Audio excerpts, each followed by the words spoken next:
So what's happening, my people? It's UP back in the building. Took a little break, went away for a little while. Wasn't liking what was going on at United. I just thought, you know what, I can't do this anymore. But I think I'm back in love with United again. Don't know. Carrick's done something for me. Obviously, I'm here with Dopey today. Some of you might know him as Little UP. I've heard some people say that on Spaces. Some people actually think it's me. So therefore, I was talking from two different accounts. But it's not. It's Little Dopey in the building. UP's burner. Yeah. Kind of people will say this is UP's burner. Anyway, today what we're going to do is we're going to talk about the squad. We're going to talk about Carrick, Ineos. I know some people really divided on Ineos at the minute. We're also going to talk about the rest of the league. We'll touch on that a little bit. And then we're going to do our predictions for this season. But first of all, I want to start off with the transfer window. Now, what are you saying about the transfer window? I like what they've done. 3 good signings. Let me hear this. 3 good signings. Baleba isn't done yet, though. Baleba isn't done yet. But when Ornstein puts that and Fabrizio puts that, it's 99% done. Yeah? Yeah, but you've got to be careful with the wording. Because something about they haven't actually agreed the fee. I think Brighton, but I think it's done. Okay, we're going to go by Baleba coming, yeah? Yep. All right? You've got 2 young midfielders up and coming in Santos and Baleba, right? Who both kind of know the league already as well. Not so much Santos, but he knows the league, yeah? Yeah. Then you got, definitely in my eyes, one of the best midfielders in the Premier League in Tielemans. There's not even a debate there, really. So you've got, they wanted a rebuild. They've got kind of a rebuild. Because you've got 2 really good young players, and then you've got an experienced one. Yeah. Which helps because obviously, the way I look at it is, I like what they've done because Santos has a good ceiling. Baleba has a good ceiling, and they're not old. But then you can't just throw those youngsters in there because we're going to be playing all those competitions. You've now you've got Tielemans as well, who adds that experience. Who, if I'm not wrong, just won the Europa League with Villa. Yeah, he did. So he's played in Europe. Scored in the final. Okay, it's not the Champions League. Don't get me wrong, but he played in Europe. Very, very good player.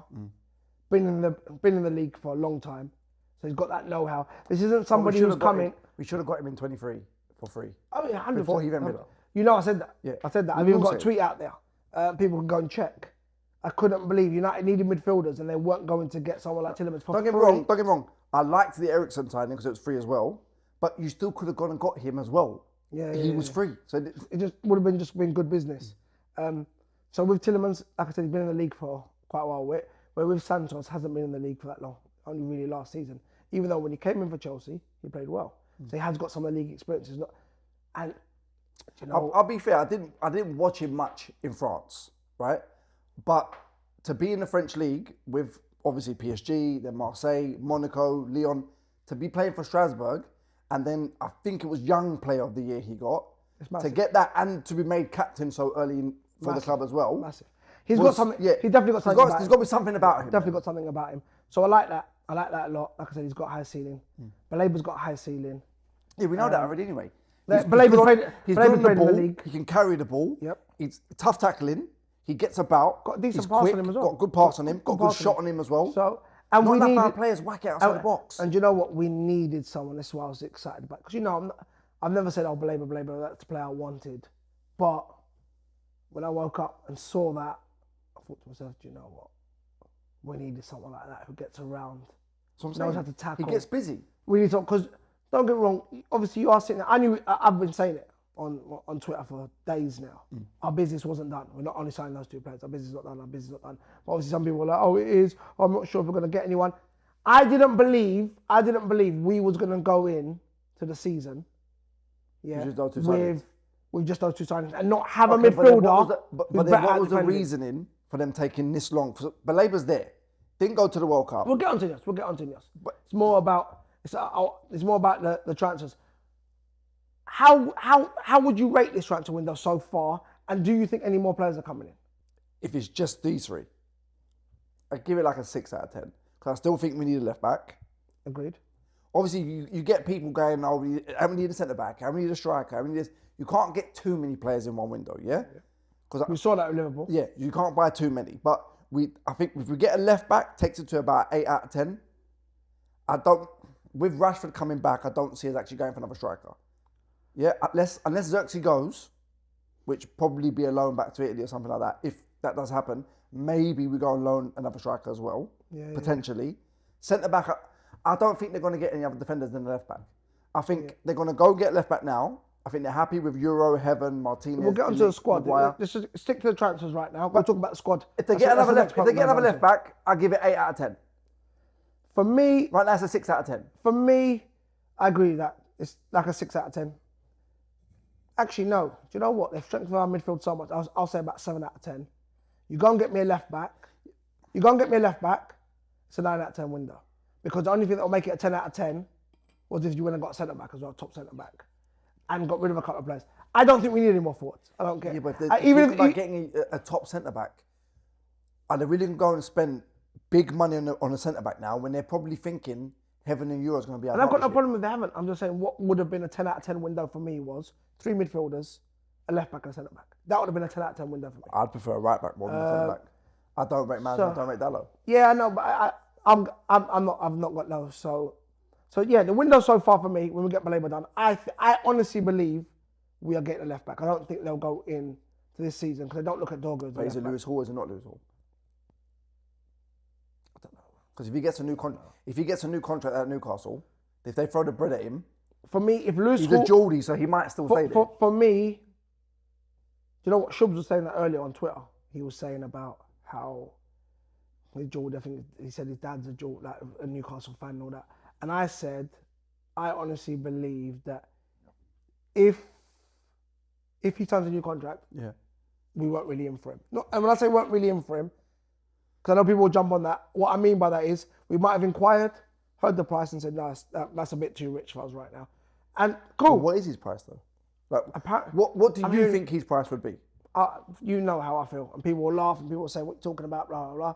For me, I don't care. I don't care if you go out and spend 100 million on a fullback. I don't care because 10 years ago, I saw Man City do it for Kyle Walker, and Kyle Walker's a good player. No one was putting 50 million. Do you mean? Yeah, 50 million for Kyle Walker. I see them go out and do 50 million for Wan-Bissaka. Yeah? That was 10 years ago. That was 10 years ago.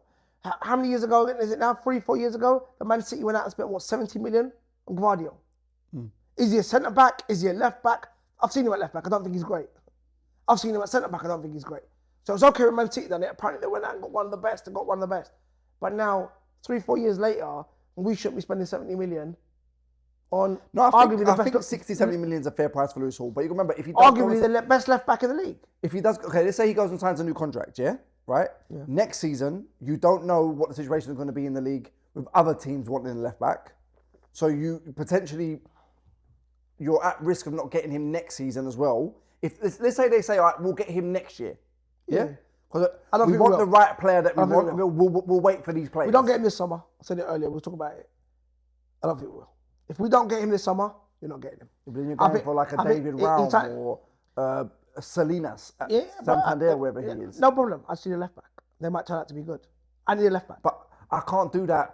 Just get a left back because that's how you end up with Tellez. That's how you end up with Reguilon on loan. That's how you. No, agreed. But I'm going to judge Ineos on the players they sign now and how it goes.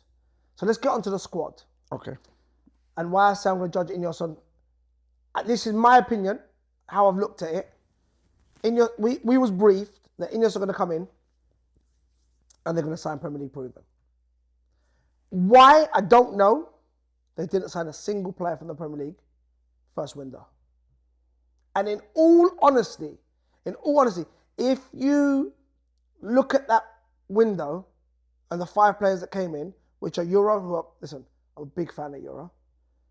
And I think he has a high ceiling. But if you look at Euro, Maz, who unfortunately hasn't nailed down a starting spot and won't.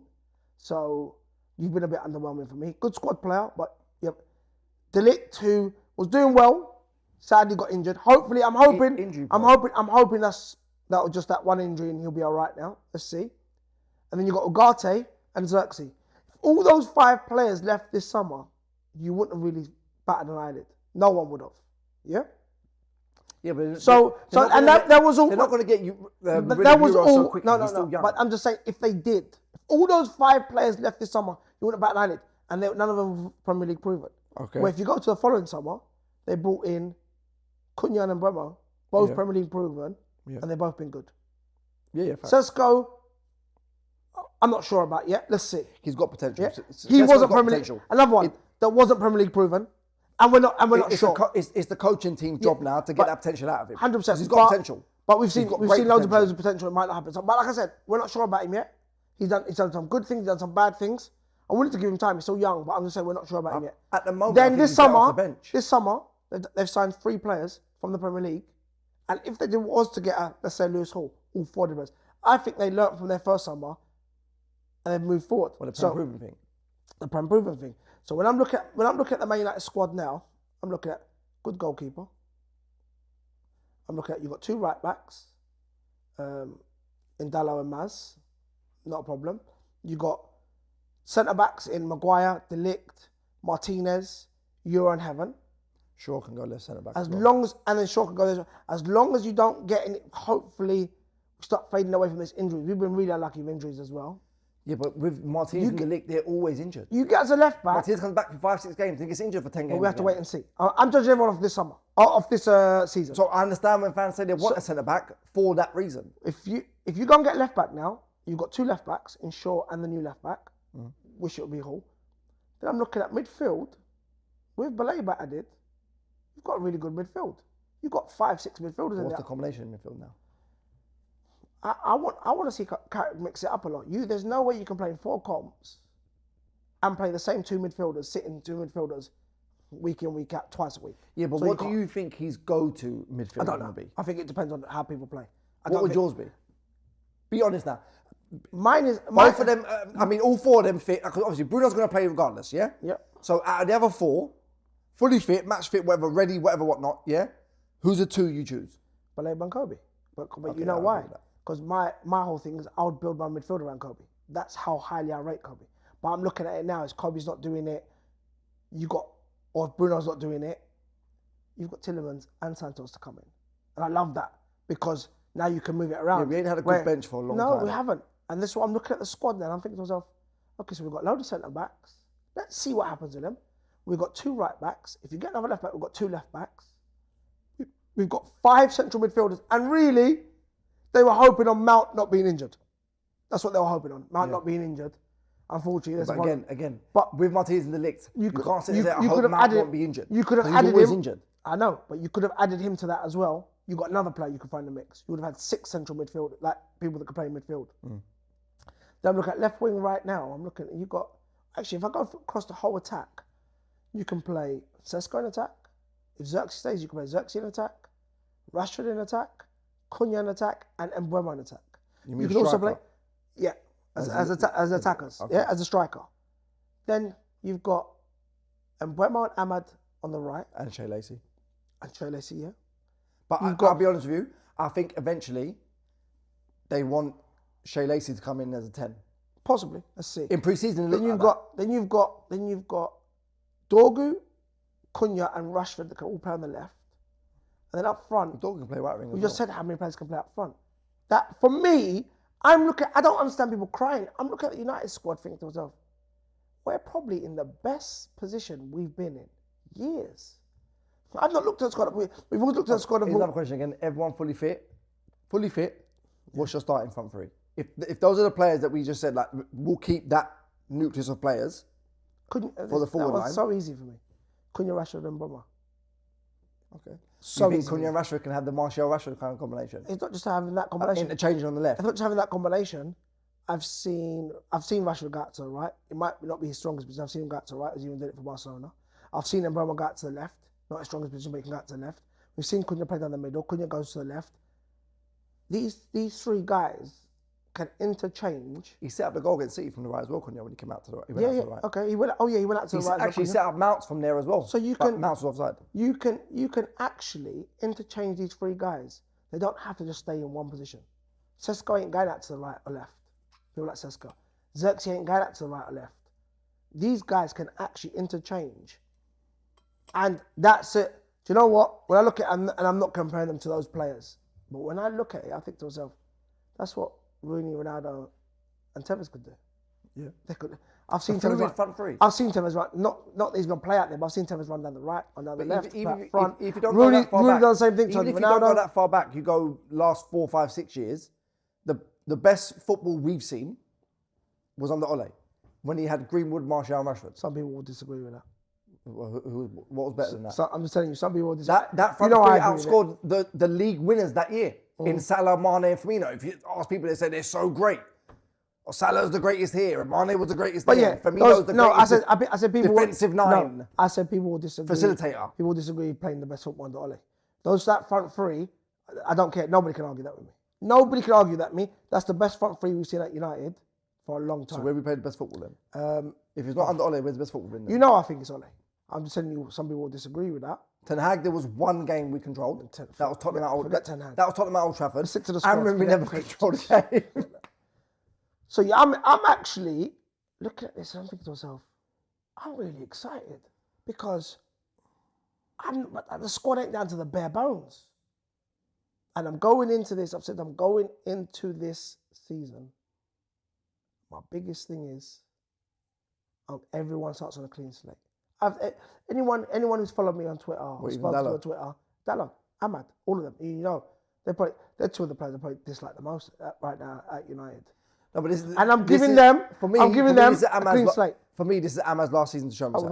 Without that. Because he's got talent. He's got a lot of talent. I'm hearing some of the but your numbers need to be up there. I'm hearing some of the biggest biggest Ahmad fans say that. You're playing right wing for Man United. Your numbers need to be up there. 100%. But I'm hearing some of the biggest Ahmad fans say, you know what, he needs to do it this season. But that's what I said. Everyone for me is getting a clean slate. I've even stated that if Ahmad's starting on one wing and let's say a Dorgu, I'm not saying Dorgu's going to be made like starting left winger, but let's say, and we're winning matches, we're playing good football. I'm not going to be. Sometimes you get on Twitter. Twitter's a horrible thing, you know. You start to sometimes hate. Yeah, you can't go by Twitter. I'm just saying Twitter's a horrible engagement. Forget that. That's not what I'm talking about. Twitter's a horrible thing because you start arguing with people and all of a sudden you're hating on certain players that are in your team. It's like you want them subconsciously. You want them to do bad because you was arguing with some guy. You was maybe telling him, "Oh, Ahmad isn't as good as Mbeumo." He's telling you Ahmad's better. Now you want Ahmad to do bad. It's like all of a sudden you hate watching your own team. That's happened a lot. I don't care what anyone says. It's happened to everyone at some point if they're arguing on Twitter all the time, on space and all that. You all of a sudden hate watching a player in your team, or you hate watching your own team. So this season, I said, if the club's been so toxic and negative, that's naturally going to happen. If Mbeumo and Rashford and Cunha are sitting on the bench because these guys are starting over them and we're doing well, I'm not sitting there thinking, oh, why is Rashford not starting? Why is Mbeumo? No, I'm looking at the players now. I'm looking at you. Why are you not starting? There's something you're not doing right that Dorgu's keeping you out of the team or Ahmad's keeping you out of the team. But on the other hand, I really like Carrick. I've liked him since he was a player. I thought he never got the credit he should have. But I will also, and that's what I want to talk about next, is Michael Carrick. I will also look at Michael Carrick and say to myself, do you know what? If you're playing certain players week in, week out, and it's not happening, why are you not changing it? Nobody's getting a free ride this season. Manager and players, nobody's getting a free ride. Yeah? Because there's enough players there. And looking around at the league, which we'll get onto later. Do you think he's got what it takes, to, let's say he goes with a team beginning of the season, we're doing okay, and then we have a couple bad results in a row. Do you think he's got the minerals to take that on the chin and then kind of bounce back from it? Yeah, I think he does, because I saw him there with Ole when things went bad. They stuck at it and they used to turn it around. I know maybe not that last season when Ole. Obviously, that comes with experience as well, though. So I think he got toxic at United. The players, I think, started to believe that they could win the league as well because of the hype that was going on. Ronaldo had come back and all that. So I do.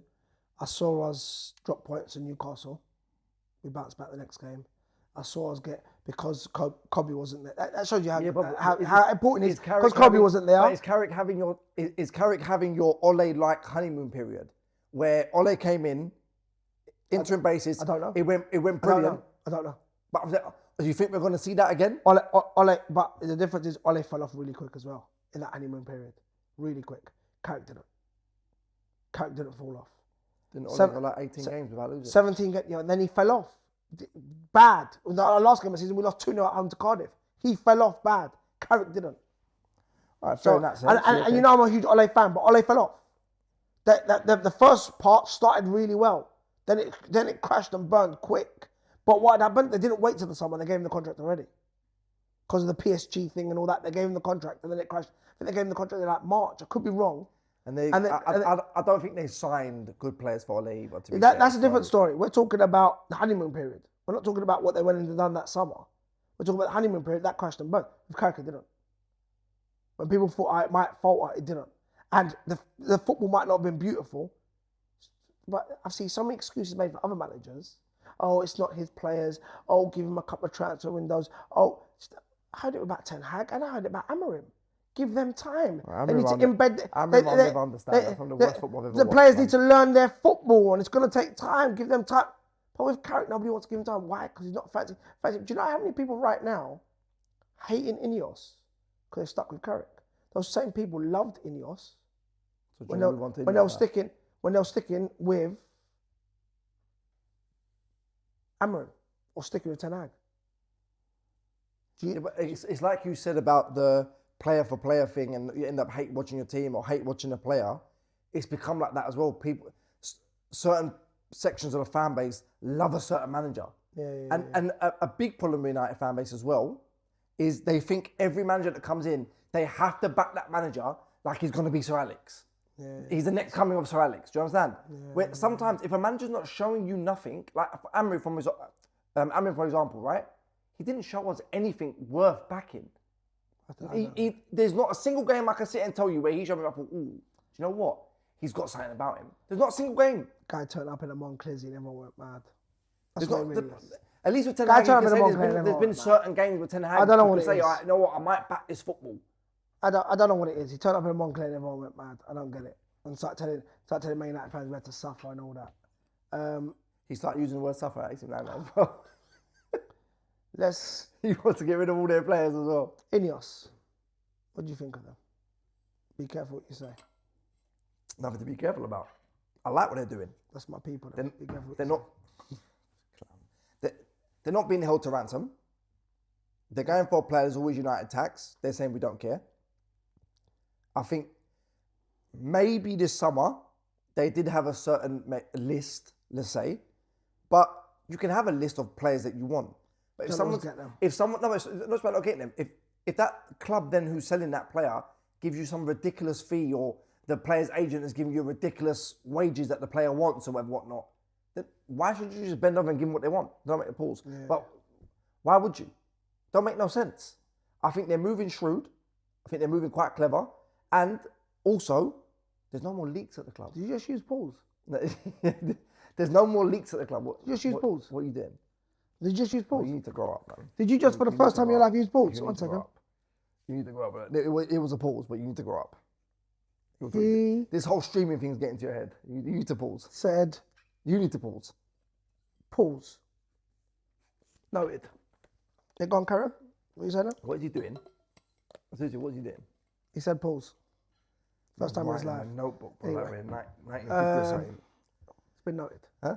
It's been noted. Is this some little thing you're doing? No, it's been noted. It's been noted. So it's like everybody you get on is going to be been noted. To say certain things, and yeah, it's going to get noted. Anyway, with Ineos, as everyone's seen, in Ineos We Trust. Muga, make United great again. Hold on. Tell them who made that up. Yeah, I don't know. Anyway. Mad. So, with Ineos, I'll tell you what it is. Because as a lot of people know, I was anti-Ineos from the start. Really anti. And I've switched. And that's why sometimes you just got to sit down. Do you know what? Take your emotions away. About a month ago. And the reason why I switched a month ago was, I looked at it and thought to myself, do you know what? These guys came in, they told me, these guys came in and told me, we are going to, and then briefed the whole fan base. We are not going to be held to ransom. Okay. We are going to do things differently. Okay. We're not going to overpay for players. So why is everyone getting upset now when they're not? They told you what they were going to do. They told you that they're not going to just go out and spend stupid money. Jim said it out of his own mouth. He said, one second. They said, we're not going to buy an Mbappe. We're going to create our own Mbappe. So why are now fans expecting them to go and buy an Mbappe? It's not going to happen. But guess what? Do you know I had to sit down and look at what Ineos are doing? This is where I sort of changed as well. I thought to myself, okay, everyone wants marquee signings, but we tried the marquee signings. We actually tried the marquee signings. Liverpool tried the marquee signings, don't work. And it doesn't work. It don't work. Liverpool just done marquee signings last summer. Bought 2 players for over 100 million. I think one was what, 140 and 120? Crashed and burned. They finished 5th from champions. PSG, someone said it yesterday on a space. Can't remember who it was. I wish I remembered now. Who was it that said What, it yesterday Neymar, on a Messi, space? and Mbappe, and they got nowhere. They were signing. Look, do you know Neymar and Mbappe? I'm not discrediting them as footballers, but Neymar and Mbappe, I think they cost him like 350 million, just those 2 players. Because Neymar was like 200 million. 220 Neymar and 160 Mbappe. Something like that. 350 plus million cost them. Didn't go anywhere. Now look, who was the last player they bought for 100 million? Yeah, I can't say what they bought Kvaratskhelia for. I'm not really sure what they bought him for. I don't think he was 100 million. So I'm looking at it, I think the midfield. None of their You know, midfielders. Napoli do Everyone, big yeah, money for their players. everyone looks at their midfield as one that like the key engine to that. Everyone raised about the midfield. Don't get me wrong, the midfield's great. They didn't pay 100 for any of their midfielders.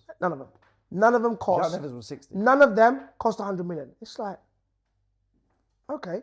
Then I started looking. But when looking around in the league, and that's PSG. They're in their league, whatever. Started looking around in the league. I thought to myself, Liverpool, Henderson, Robertson, Wijnaldum, Fabinho, Mane, Firmino, Salah, Milner. The only big money signings they made at that time was I'm going to get to that. So Van Dijk, Alisson, Naby Keita, but Keita flopped. I'm going to get to that. So you bought all those players. You was building your team on a budget. Then what happened?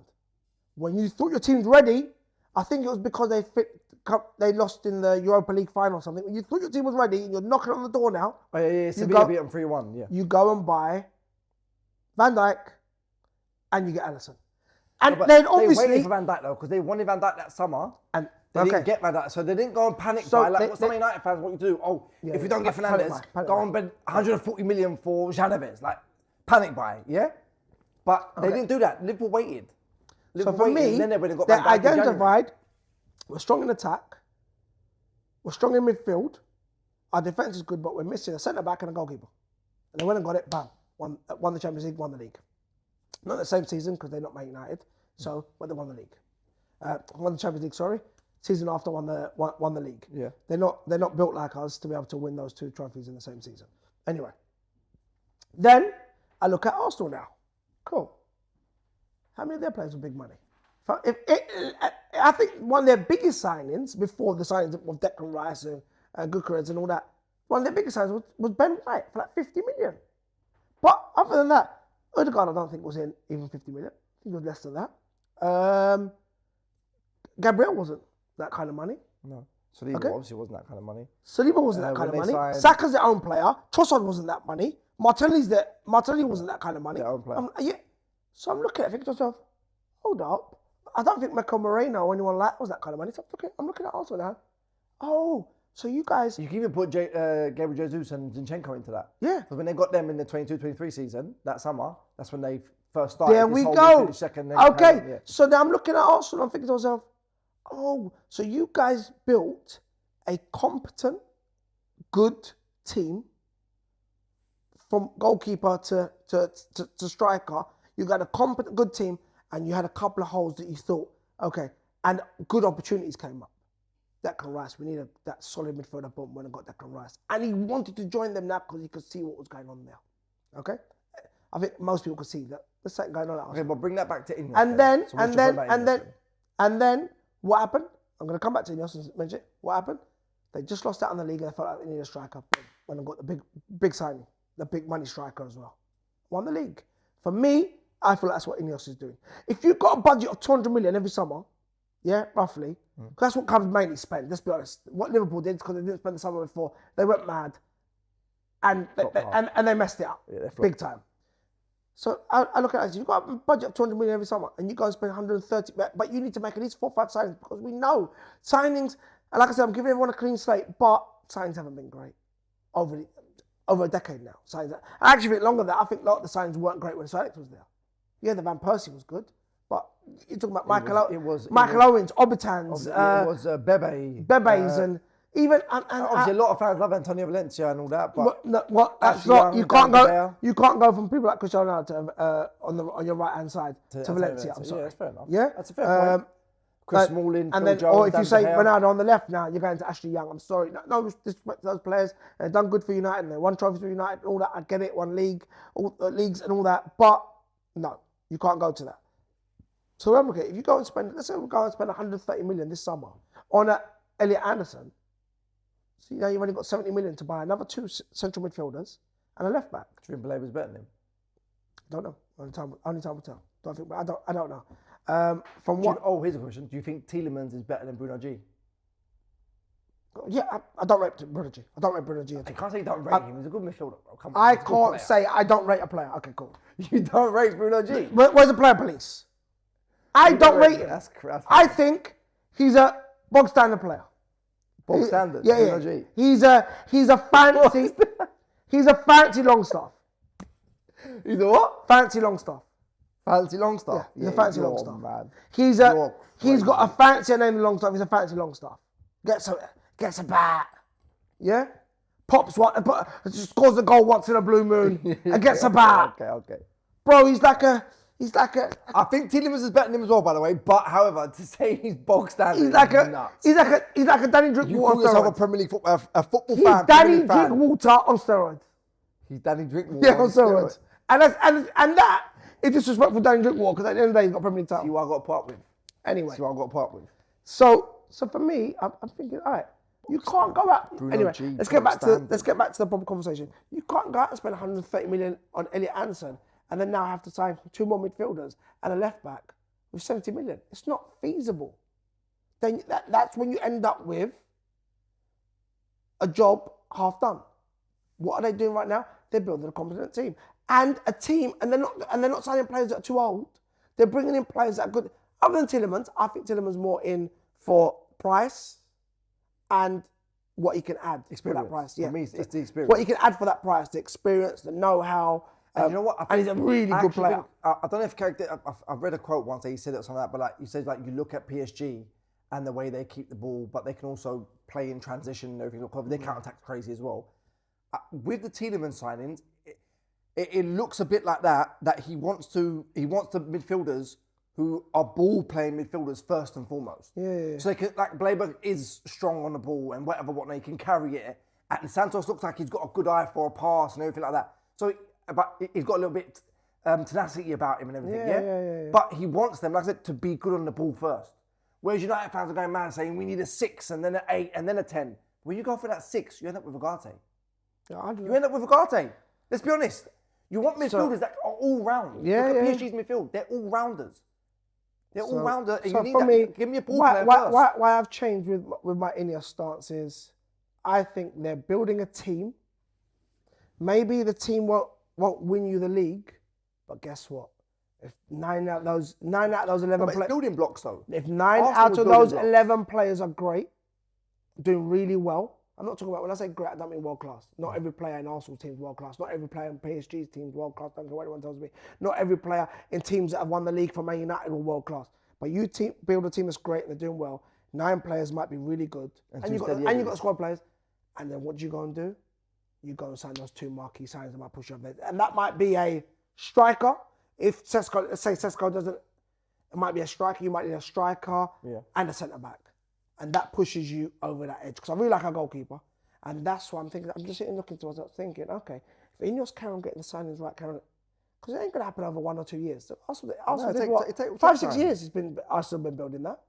So I think to myself, okay, so even next summer you go and do the same thing again and get the right pieces for the right prices.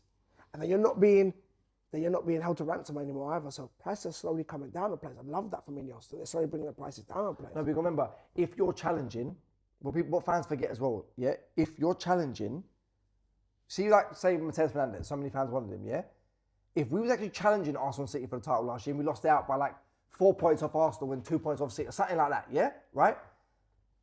I don't believe there's any chance, no matter what Tottenham offer him, Fernandes goes to Tottenham. And if you're not challenging, then players now say to their clubs, but okay, Newcastle offering you 100 million. You watch Wayne Rooney in it. You watch Wayne Rooney in it. What? You watch what Wayne Rooney said. Of course. It makes sense though. Yeah, if you're challenging for titles. No, I'm not taking the piss here. Yeah. But I knew, not that you couldn't have worked that yourself, but I knew because I just watched it as well. When he said about you'd take less money to go to Man United back then.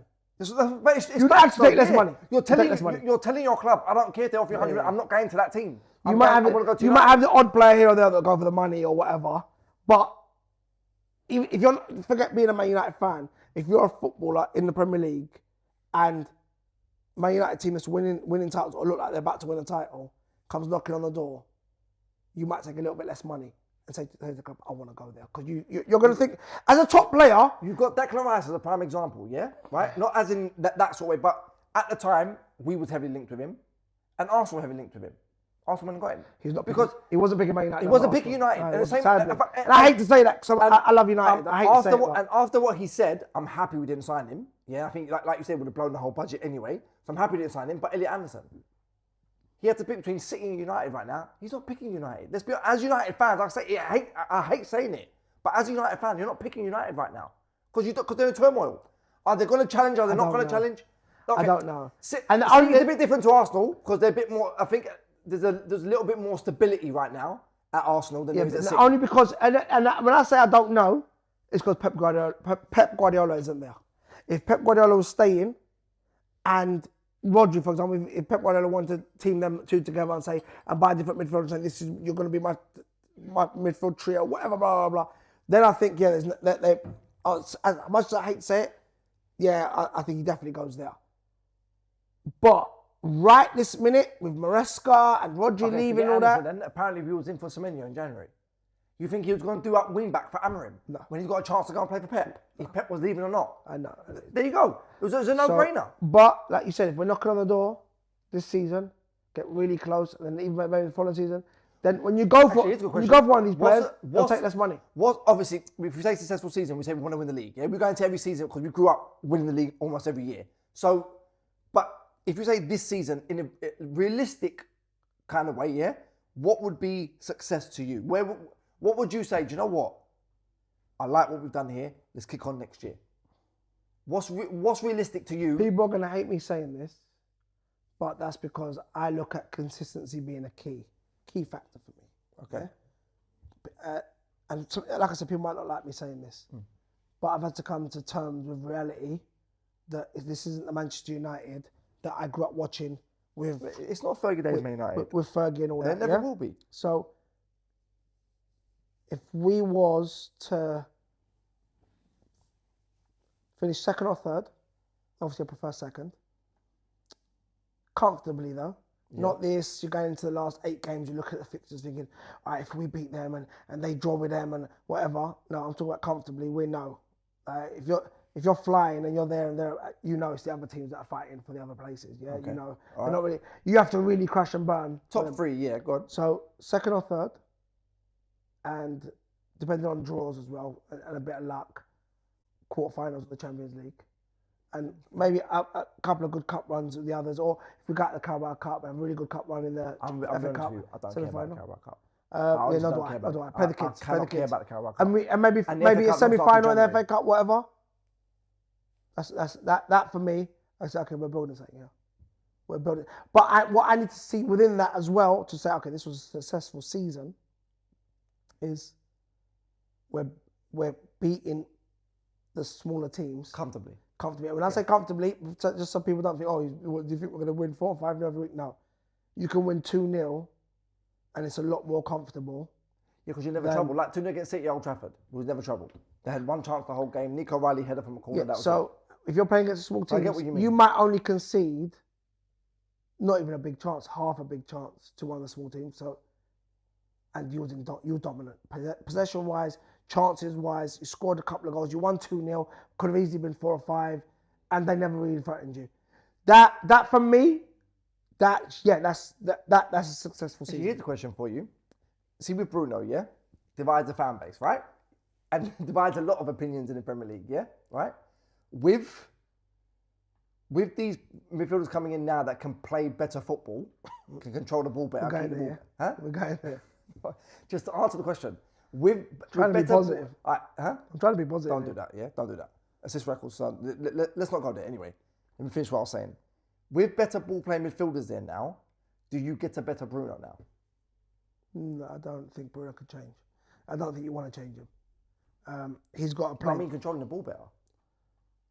So, because of better midfielders there, that means... Well, yeah, obviously, then he's got better players to play with. He had... So now he might not rocket launch it. He might not rocket launch it now. 1 second. He might have had Tillemans in the pocket. That's the way he plays football. And if you take that away from him, like Portugal do... So, who's he played with? Okay, was he a rocket launcher when he had Eriksen with him? Hold on. Did you listen to what I just said to you, or you're not listening? And yeah, he did used to just pump it forward all the time. Not as often when Eriksen was there. Okay, cool. Did you hear what I said? He plays for Portugal, and they take that away from him, because they do, and he's null and void in most of their games. He's got a 41-year-old to pass the You're ball not listening to. to me. No, he hasn't. It's not just Ronaldo. He's null and void in most of their games. I'm not blaming him for that. You know my feelings about Bruno, but I'm giving every player. Martinez as manager. Okay? For me, you take that away from Bruno's game, and you're getting a lesser player. You want to not play him. That is how he's going to play. He's going to continue to play. So why is that Man United? That's how we're going to play football a lot of the time. And people can blame it on the managers. They can blame it on other signings or that. That's how he plays. That was how he used to play for Sporting as well, and he was at his best. That's how he plays. He's going to keep trying to pump the ball forward. He's going to keep first time crossing and hitting the first man at times. Does Carrick phase him out then? If Carrick wants to keep ball a bit more. Carrick has to eventually phase him out because... No, this season I'm saying. No. He's too big. He's too big at the club. He's too loved by the fans. And for Man United, he's the be-all and end-all. They can't envision life without him. So that's not going to happen. And people are talking about, I think Carrick wants to play more of a free midfield like how PSG do. No, he doesn't. He's not. It would surprise me because he never done that at Middlesbrough either. He likes playing the 2 and the 1. So it'll be when Bruno goes, somebody else is going into that position. Who that's going to be, I don't know. And there's obviously going to be more signings coming at United. There's obviously going to be players go. Remember, not every signing ends up being what they should be. And that's not always about the club, that's just about the players. Not. It happened in Man City. They were signing loads of players. And before Pep, with Pep, now they'll do it after. Not all the players. Claudio Bravo, Nolito. So like the list... Andre Santos could turn out to be another Casemiro, and Vallejo, who I think has got more potential than him, could turn out to be another Jemba. Yeah, you don't know. You don't know. So for me, yeah, when I look at it like that, yeah, Bruno's not going anywhere right now. So I know that certain football that we're going to play. And when you've got players that haven't won anything, haven't done anything, they're going to look to him. He's the big bro. The only player that wasn't like that at United, and he just left, sadly, Casemiro. You wasn't big bro to Casemiro. Oh, okay. Yeah, Casemiro was the big Casemiro was the big bro when it comes to them two. He was a big dog there. But yeah, fair enough. That's with everyone that was in that squad because he's done it all. He's won it all. He's that guy. And if you notice, when Casemiro used to want to, he would cross the ball in first time, and he would bang a shot certain times with that because he was that guy. You're looking at and telling him what? He's been in bigger matches than you. Won bigger trophies than you. That's the whole squad though. So there we go. I don't think he gets phased out this season. No, I don't. I think he has to leave. I think until he leaves, he ain't getting phased out. Well, if he don't sign a new contract, he's free next summer. No, I think we've got one extra year you can add. United there's one extension option. Yeah. Okay, all right, fair enough. What do you think of the rest of the league? Like, what's your opinion on City, Arsenal, Chelsea, Tottenham, the business they've all got Liverpool? That's our next little topic. We was going to get to that. What do I think of the rest of the league? I think it's utter rubbish. Honestly, I can go through them. I look at Chelsea. I don't rate Xabi Alonso at all. No, I rate Alonso for what he done in Germany. I don't care what he done in Germany. No, I don't rate. When you say it's Bayern and Dortmund, and then you come with Leverkusen, who never won the league before. I don't really. Never won the league before, and you go and win the league, unbeaten as well. Cool. You got to give the guy a little bit of rating. And then you get hammered in the final against Atalanta. I can't rate. No, I said where his ratings were a little bit down for me. Was it like 3-0? Was it like 3-0? What? It was 3-0. Lookman hat-trick. Later. It's a one-off game. It can happen. Lookman done. It's a one-off game. It can happen. Cool. So for Fergie me, lost 2 finals to Pep. It's a one-off game. It can happen. To great Barcelona teams. To a great manager. He lost to Atalanta. He's by Leverkusen manager. Bro, I don't care. For me, He didn't lose to Atlanta with so Real Madrid. like I said, but I don't rate him. You can't. You're not going to convince me. This is what you do on. This is what you do on Spaces. You're trying to convince me. I'm saying to you, You I can't said convince me. I I rated think he's him for what he rubbish. did at Leverkusen. You didn't last. I didn't rate what he done at Real Madrid. He didn't even last 6 months at I Real just said to you, Madrid. I don't rate for what he did Okay, at so Real then I Madrid. don't rate him. You can't tell me to rate somebody. I don't rate him. Who do you rate? I think he's rubbish. Yeah. I think I look at Chelsea's backline. I think it's horrible. I think their goalkeeper's horrible and their whole backline is horrible. Reece James is probably the only one I rate there. I know I used to rate Cucurella. He's gone now. Reece James are probably the only one I rate there. And Reece James is about as reliable as Mason Mount. Okay, yeah, go on. Or Luke Shaw. Yeah. Or Martinez. Their midfield, I think, on paper when you put them names, Enzo Fernandez and Moise Caicedo, I think they're crap. I saw a stat yesterday. It's like 55 or 60% win rate without him and a 36% win rate with Enzo Fernandez. That's disgusting. But then you got to blame Caicedo for a lot of that as well. Okay. He's been a mainstay in them. I'm just letting you know. Then you've asked me. So Cole Palmer, I think he blows too hot and cold, and he's getting a lot of injuries now. Not sure about him. Mm-hmm. Who am I meant to rate at Chelsea? Pedro Neto. Let's see what he does there. I think he was good for Villa. Welbeck will get them goals. I think he was good. I think he was good for Villa, but then I watched him for England and I thought he didn't really. Even in that game against Argentina, bro, what did you do? What did you really do? And then Hendo and Welbeck. Oh my God. All right, Welbeck will get goals. No matter where you put Welbeck, he'll get goals. Oh my God, could you imagine Man United signed Henderson and Welbeck? And like, what are they, like 37, Welbeck I wouldn't have been mad at. 37, 38 years old. But Welbs. Bro, it's disgusting. Welbs. Do you know what? I wouldn't have I'm surprised Chelsea fans ain't righted, honestly. And I'm not inciting violence or rioting. I'm surprised they haven't. I can't believe they're signing people like Welbeck and Henderson. That just tells you. I think they're signing that tells you what. Two fullbacks. No, there's no shock to me that another back five manager. There's no shock to. It's no shock to me that another back five manager like your Contes and all that want these old heads.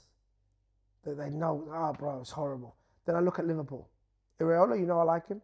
I think he's a good manager, yeah. I ain't got no but, can you make the step up to Liverpool? Yeah, Bournemouth is big fish, small pond. With Bournemouth, you look at your fixtures when they come out and you're like, if we can win 50% of them, we've had a great season. With Liverpool, you're expected, just like all the top clubs, to win 100% of them. Or 90%. I was thinking the other day, what is it, Bournemouth out of like 14 games or like something that drew like 9 games or something. At Liverpool, much like United, that's not going to run. No. Even if you go unbeaten in 15 games and you draw 10 of them, they ain't going to run. I look at Liverpool's team and I'm like, these are rubbish. And now they're pinning all their hopes on getting a Barcola.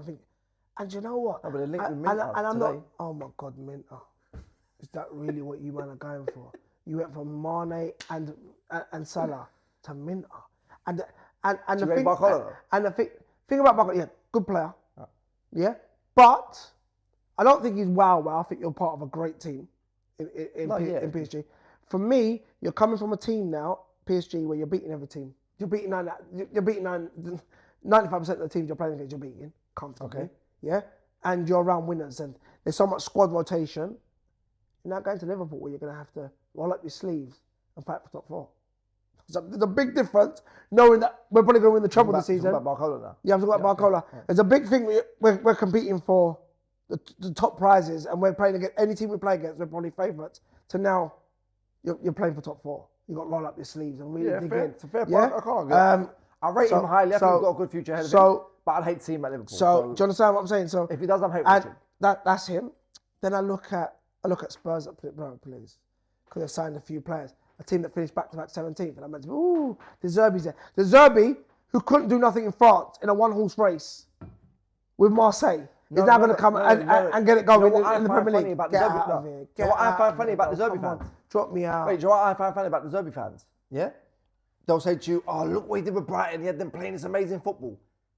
Brighton played Wait, hold on. So before the Zerbi came, was Brighton playing that football under Potter? Now the Zerbi's gone and Brighton playing that football under Hustler. Yeah, Brighton played that football because they have that sort of club. Yeah. They have the whole structure going through the club, and the players know how to play. I look at Tottenham. But it's the same with Brighton. They play that football. It shouldn't even, no disrespect, but it shouldn't even be a big 6. Each manager has seamlessly come in and played the same football. It's a big 5, and if Chelsea can't do what they're doing, it's a big 4. It's not even a big 5 anymore. Let's be honest. So for me, Tottenham don't bother me at all. Then I go on to Man City and I'm saying it, and then the Charity Shield game proved it. Community Shield, whatever. They're finished. I think they lost too many big heads now. And I love that. I love that. I can They lost sit too here many and players- say, too many big players and a you're manager." finished. Because it's something. If those players are really good for City, we know that. They're dominated and all that. You can't replace them easy. Because if you could, Man United would still be at the top.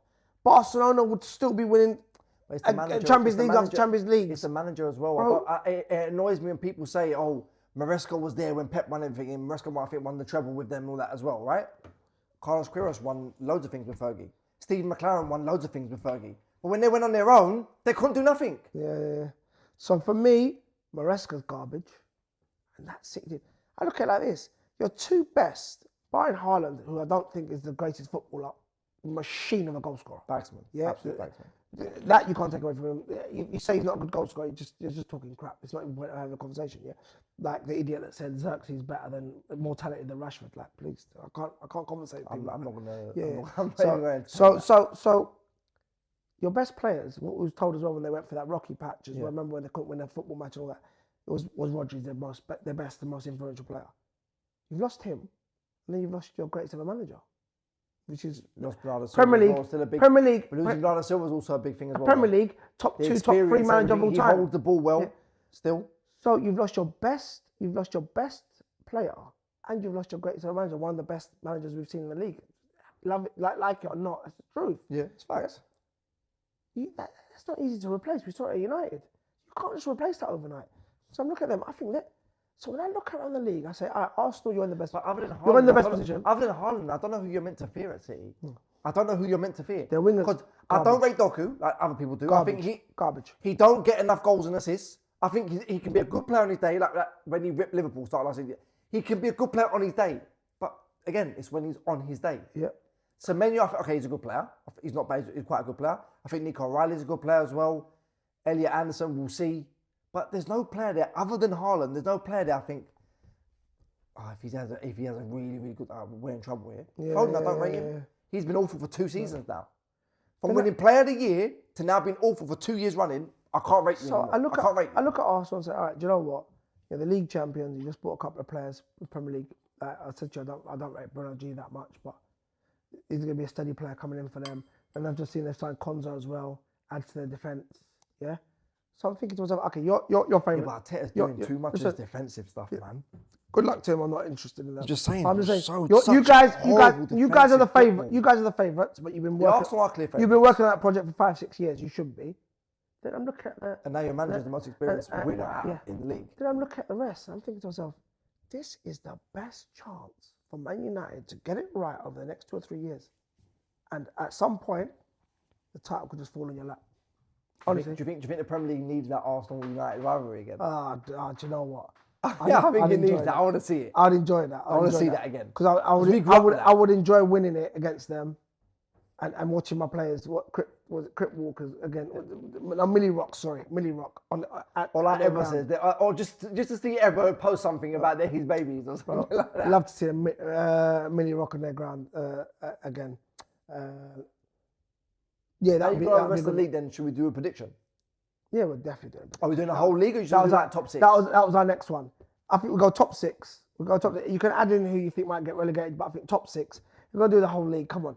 Nobody is getting... Nobody in history has got first to 20th right. I can cover relegation now in literally a couple sentences. Go on. Other than Sunderland, went crazy, bought loads of players and then stayed up and done as good as they did. Yeah. Normally when teams do come up, I just think that gulf in class between the teams coming up from the Championship to the rest of the teams, I think it's too big. Okay. I think the 3 that came up or the 3 that go down. That's my cool. But if you're looking at history tells you that one of them teams. It's always a dark horse. Okay, yeah. In my opinion, I think it's Hull that goes down. I think people think Coventry are going to do something. They're not. Lampard's not that great manager. He's done all right in the Championship. So you think Ipswich might be the dark horse? I think Ipswich is going to be the dark horse. They're going to stay up. I think Hull are going to go down. Coventry are going to go down. And I think it's going to be between Forest and Leeds who goes down. I think it'll be Leeds. I'd love it. I'd love to see Leeds get relegated. I'd love to see Leeds. I would love to. You know what? I hate Leeds. You know what? I might even go to Ellen Road and just laugh. What's your order? Liverpool, City, Leeds, or Liverpool, Leeds, City? Hatred. Liverpool, Leeds, City. I say, because Leeds don't win nothing, I say Liverpool, City, Leeds. But yeah, I hear that, but because City, you're just like you're doping, yeah, and you got away with it. Yeah, all right, fair enough. Okay. You're doping, you got away with it. You're still. So forget the relegation. You're still the noisy neighbours. Let's do the top six. But realistically, realistic. Yeah. I think Arsenal heavy favourites. So we both put. I think Arsenal are going to win the league, Okay. and then I can't wait for the interesting the real conversation to start. Was Wenger, Henry, Vieira, all frauds. The reason why I say all frauds is they could never win the league back to back. So, who's better, Vieira or Declan? I'm choosing fish and chips. Anyway, so. But that's the uncomfortable. So now you don't wait Wenger, Vieira. Well, no, I'm just loading up my shot unit. I'm ready. Like you might go win the league. Right. I'm loading up the shot unit. So because they didn't win it back to back, playing arguably against the hardest era of team you could play against in Fergie's team, yeah. Fergie's team dropped off for a little while. Yeah. They went unbeaten and then lost it to Mourinho's team. Allow me, bro. Allow me. They lost to Man United and crumbled. That's not winners. So they're frauds. Flukers. So they're frauds. Yeah, frauds. So unbeaten was. If your team go to Arsenal fans, I'm telling you now, you go and win the league again this season. There's some uncomfortable conversations about Wenger, Henry, Vieira, and the rest of them frauds that couldn't win it back to back. Was Henry overrated? It's another conversation. We'll have that conversation with Arsenal fans. I tweeted it the other day. Anyway. You're the person that said Xerxes was better than Rashford. Yeah. I tweeted him. He said something about Henry. I said, yeah, Henry was overrated. All right, anyway. So I think Arsenal first. United are getting that second place. I don't care what anyone tells me. You could tell me I'm being biased and whatever. I'm telling you now. Carrick is going to be doing something special with these boys. United second. Yeah. I just need that left back Please. I'm praying. It's Lewis Hall. I don't know why. I watched that kid. And I just think, you know what? You've got Man United written all over you. Yeah? So Man United second. Yeah. I think third place. What garbage is going to get first place? I think Liverpool get first. Because I'll be honest with you, I'm looking at, because I don't know why. I think Liverpool get first. I think Iraola is. I'll tell you why I say that. He's a much better manager than the other. Because the point I wanted to make when we were talking about the rest of the league was Villa and Newcastle, who were meant to be the ones knocking on the door, yeah? And we're going to now break up that big 5, big 6, whatever. I think both teams lost two both teams, I think, have fallen off now. So when I'm looking at it, now I've got to look at the rest of the right. So I'm looking at Arsenal first, Man United second. But I feel like Iraola, and then I've got to pick out the rubbish. Better than Maresca, better than Alonso. Maybe some people just, but Premier League wise, I think better than Alonso because he's new to the league. I think he's better than De Zerbi. Okay, I think Man United first. Arsenal first or Man United first. Am I saying something there? Subconsciously, I think. So we're both agreeing that Arsenal first, Man United second. Arsenal first, Man United second. You think that as well, yeah? I think United finish second. Okay. I think we have a better chance than the other 14. I think third place. Let me say mine, then you can say yours. I think third place. I'm just trying to think. They're all garbage. They're all rubbish. Do you know what?